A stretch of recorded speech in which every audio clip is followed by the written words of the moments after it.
আদালতের নির্দেশ মেনেই হতে চলেছে প্রাথমিকের শিক্ষক নিয়োগের পরীক্ষা। 31শে মার্চ ঘোষণা করেছে প্রাথমিক শিক্ষা পর্ষদ। পর্ষদ জানিয়েছে 70,000 প্রাথমিক স্কুলে শিক্ষক নিয়োগ হবে। প্রায় 35,000 শূন্য পদে নিয়োগ। 45 লক্ষের কাছাকাছি প্রার্থী পরীক্ষায় বসতে চলেছেন। 31শে মার্চ দুপুর 1টা থেকে 2টো পরীক্ষা। রাজ্য জুড়ে প্রায় 6,500 কেন্দ্রে পরীক্ষা হবে।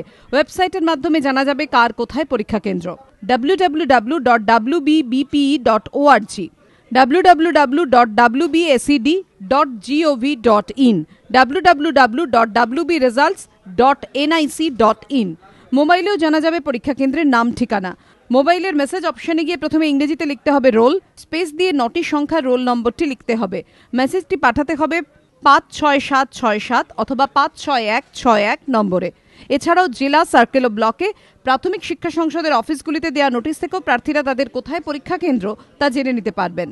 দৃষ্টিহীন ও অন্যান্য প্রতিবন্ধীরাও পরীক্ষায় বসতে পারবেন বলে জানিয়েছে পর্ষদ।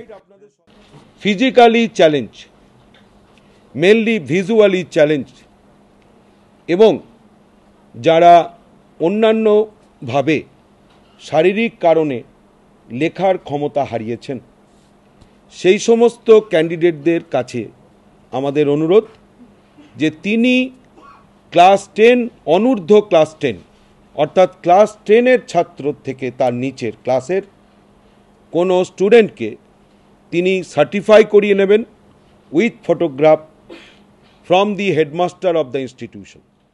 আদালতের নির্দেশ অনুযায়ী প্রশিক্ষিত এবং অপ্রশিক্ষিত প্রত্যেকেই পরীক্ষায় বসতে পারছেন। তবে তৈরি হবে আলাদা মেধা তালিকা। নিয়োগে অগ্রাধিকার পাবেন টেট পরীক্ষায় কৃতকার্যরা। রুমা পাল, এবিপি আনন্দ, কলকাতা।